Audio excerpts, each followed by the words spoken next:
बहुत समय पहले एक छोटे से गांव में सावित्री नाम की एक साधारण लेकिन साहसी स्त्री रहती थी। सावित्री का संसार उसके एकमात्र बेटे के इर्द गिर्द घूमता था।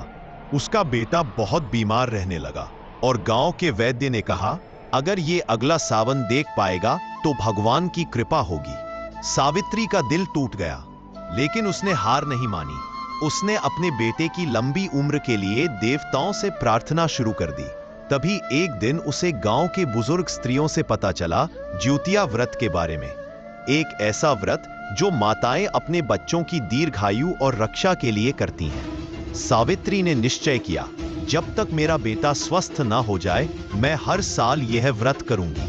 व्रत के दिन सावित्री ने बिना भोजन पानी के पूरे दिन उपवास किया। भूख और प्यास से उसका शरीर कमजोर हो रहा था, लेकिन उसकी श्रद्धा अटल थी। रात को जब गांव सो रहा था, वह आंगन में दीपक जलाकर बैठी थी। आकाश में चांद चमक रहा था और सावित्री आंसुओं में भगवान से प्रार्थना कर रही थी, हे ज्योतिया माता, मेरे बच्चे की रक्षा करो, उसे जीवन दो, उसकी सांसें मेरी सांसों से लंबी हो। कहते हैं उसी रात यमराज स्वयं वहां आए। उन्होंने बच्चे की आत्मा को लेने की कोशिश की, लेकिन सावित्री ने अपने बेटे को अपने आंचल में छिपा लिया। उसके आंसू, उसकी ममता और उसका व्रत यमराज को भी रोक दिया। यमराज ने कहा, सावित्री, तुम्हारी भक्ति और ममता ने मुझे हरा दिया। तुम्हारे बेटे की आयु अब बढ़ जाएगी। अगली सुबह गांव के लोग आश्चर्यचकित थे।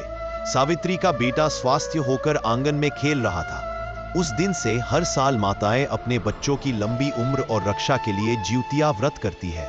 यह सिर्फ एक व्रत नहीं, मां के प्रेम, त्याग और अटूट विश्वास का प्रतीक है। ज्योतिया हमें सिखाता है, मां की ममता सबसे बड़ी शक्ति है जो मौत को भी हरा सकती है। अगर आपको यह जानकारी अच्छी लगी तो वीडियो को लाइक करें, चैनल को सब्सक्राइब करें और शेयर करना न भूलें।